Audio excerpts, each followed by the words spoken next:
കരിപ്പൂർ വിമാനത്താവളത്തിൽ നിന്ന് കൂടുതൽ വിമാന കമ്പനികൾ സർവീസ് നടത്താൻ ഒരുങ്ങുന്നു. ക്വാലലംപൂർ, കൊളംബിയ എന്നിവിടങ്ങളിലേക്ക് സർവീസ് ആരംഭിക്കാമെന്ന് വിമാനത്താവളത്തിൽ ചേർന്ന യോഗത്തിൽ കമ്പനികൾ അറിയിച്ചു.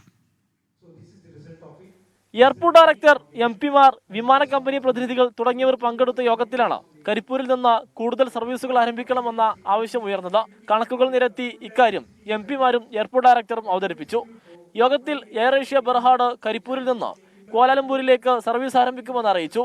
ഫിർസെയർ കരിപ്പൂർ, ക്വാലാലംപൂർ, കൊളംബോ സർവീസുകൾ ആരംഭിക്കുന്നത് പരിഗണിക്കും. വരും മാസങ്ങളിൽ വിസ്താര എയർലൈൻസ്, ആകാശ എയർലൈൻസ് എന്നീ വിമാന കമ്പനികളും സർവീസ് ആരംഭിച്ചേക്കും. ഇൻഡിഗോ നേരത്തെ നിർത്തിയ ദമാം സർവീസ് പുനരാരംഭിക്കും. നിരവധി പ്രധാനപ്പെട്ട പ്രമുഖ എയർലൈനുകളുടെ പ്രതിനിധികൾ പങ്കെടുത്തു. നല്ല ആലോചന ഉണ്ടായി.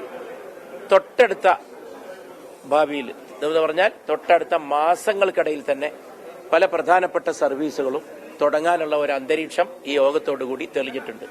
എല്ലാ ഇന്റർനാഷണൽ ഡൊമസ്റ്റിക് സെക്ടറിൽ കൂടുതൽ ഓപ്പറേഷൻ ആരംഭിക്കാൻ കഴിയുമെന്നാണ് ഈ യോഗത്തിൽ ഞങ്ങൾക്ക് ബോധ്യപ്പെട്ട കാര്യം. എല്ലാവരും വളരെ പോസിറ്റീവായിട്ടുള്ള നിലപാടാണ് എടുത്തിട്ടുള്ളത്. ഇതിനു പുറമെ ഗോവ, ശ്രീനഗർ, അഹമ്മദാബാദ്, കൊൽക്കത്ത എന്നിവിടങ്ങളിലേക്കും സർവീസുകൾ തുടങ്ങണമെന്ന ആവശ്യം യോഗത്തിൽ ഉയർന്നു. നിലവിൽ മുംബൈ, ചെന്നൈ, ഡൽഹി, ഹൈദരാബാദ്, ബംഗളൂരു എന്നിവിടങ്ങളിലേക്കാണ് കരിപ്പൂരിൽ നിന്ന് ആഭ്യന്തര സർവീസ് ഉള്ളത്. 24 മലപ്പുറം.